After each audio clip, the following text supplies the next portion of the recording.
The Dow family has come from affluence in Beirut, and in the middle of the 70s, there was a bomb that blasted and exploded in front of the family home, and it injured the entire family. And at this time, their father was very successful in business. He had a furniture manufacturing business that was selling furniture to all these high-end hotels throughout the Middle East. The entire family in that blast was critically injured.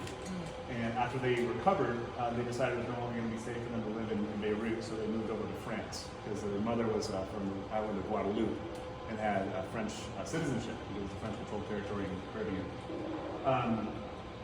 Their father was a whiskey drinker in Lebanon, and then he started drinking wine when he moved to France, because they had a little bit of trouble, the boys especially, kind of fitting in school as foreign refugees. I hear stories about like kind of fist fights and stuff like that. So they would take him out to the countryside to picnic on the weekends to get away from everything. And young Daniel, at 8 years old, saw his father develop this obsession with wine. And that fascinated young Daniel. And when he was a little kid, he told his dad, one day, Dad, I'm going to produce the very best bottle of wine, your favorite wine. It's going to be the best wine in the whole wide world. And I'm going to put it on your dinner table, and it's going to say our family name in big bold letters across the front of that bottle.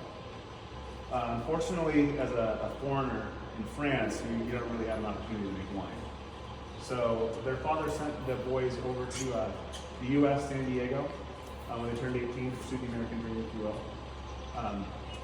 Daniel in college developed this computer network that allowed, that showed how like one hospital could send a medical record securely over telephone lines to another hospital.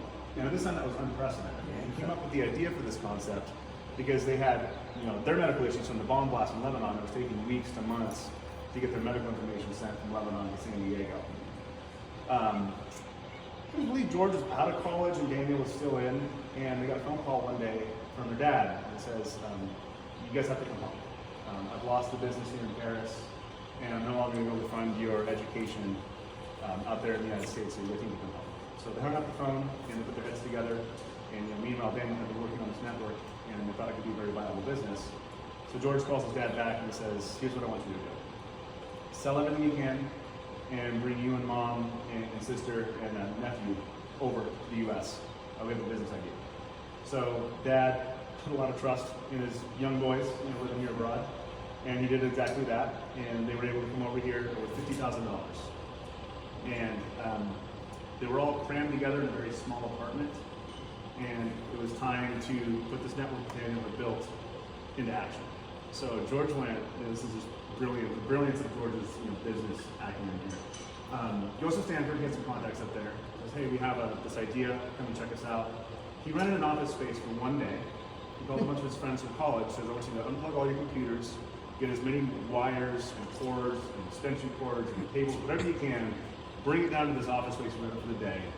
And they set up like this faux office.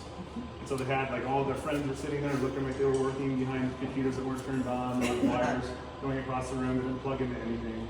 And by having like that, those optics, George was able to sell that network to Stanford and later all around the world.